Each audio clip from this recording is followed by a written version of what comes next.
All right, hi. I'm really hot. Are you guys really hot? I'm really hot. Sadly, I'm not going to actually do the robot dance up here for 5 minutes, but instead I wanted to tell you a story. It's one of my favorite stories. Several years ago, I was lucky enough to meet a guy named Dave Lavery. And Dave is the head of NASA's Interplanetary Exploration Program. He's basically the guy who gets to find out if there's life on other planets. And how cool is it that the head of one of NASA's biggest programs looks like that guy? He told a story about the development of the Mars rover program. This was back in the late 1980s, back when space missions were still big with a capital B and sexy. And the job of building the Mars rover was put out to the Jet Propulsion Laboratory in Pasadena, California, famous JPL. And so they put all of their best scientists on it. And they spent several years doing research and development and prototyping. And after spending $5 billion, they came up with a prototype. And it was about 2,000 pounds, the size of a pickup truck, had tires a meter wide, and they affectionately called it Robbie.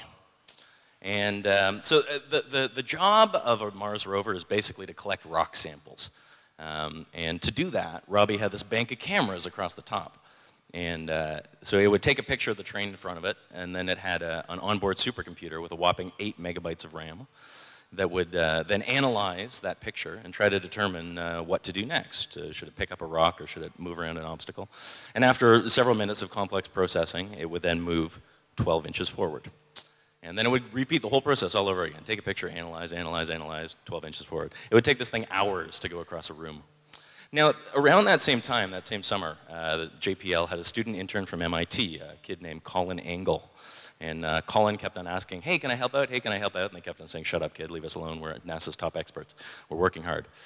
Finally, a guy named Dave Miller took pity on Colin and said, okay, kid, what do you got? And Colin went away and came back with a robot that he built himself in his basement for $500 in parts from Radio Shack. And he called it Tooth. And they all kind of laughed at him, but then they put it into tests. And in all of the tests, Tooth beat Robbie hands down. It found more rock samples, it was faster, it was more efficient, and it did all of the tasks much faster. So why was the $500 Tooth better and more efficient and more successful than the $5 billion Robbie? Well, Colin dispensed with all of the complex algorithms and the supercomputers and even with the cameras, and he just programmed Tooth with 3 simple rules. Move forward until you bump into something. When you bump into something, try and pick it up. If you can pick it up, it's a rock sample. Good for you. If not, then move in a different direction until you bump into something else. So basically, Robbie tried to analyze every single decision and plot every point of data to try to figure out what the optimal course was, whereas Tooth just went until it figured out whether what it was seeing was an obstacle or an opportunity. They scrapped Robbie, even though they'd invested $5 billion in it, and they actually built the Sojourner rover, largely based on Colin's Tooth design that he had spent $500 on.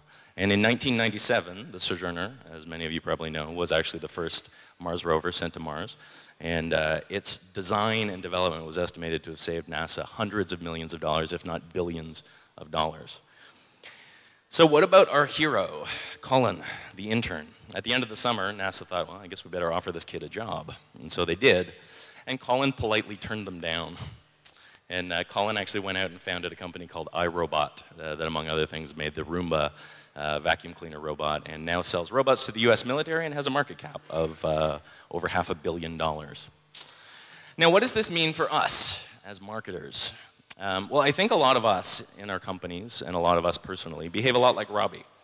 We're afraid to make a decision until we analyze every point of data, until we measure, until we do analysis, and only then will we make a move. And we'll move really, really slowly and really, really a short distance, and then we'll do the whole process over again. But you know what? Today, moving slowly is actually a huge competitive disadvantage because the world's moving too quickly, and you're missing out on a lot of the opportunities. But I think a lot of us are starting to realize that there are some companies that work a lot more like Tooth. And they just go, and they iterate, and they build, and they figure out as they're going along whether they're facing opportunities or obstacles. And they change course as necessary. So the question I want all of you to ask yourselves today is, what kind of person are you? And what kind of company are you? And what kind of companies are your clients? Are you lumbering? Are you nimble? Are you fast? Are you slow? Do you embrace failure and going the wrong way sometimes? At the end of the day, do you Want to be a Robbie or a tooth? Thank you.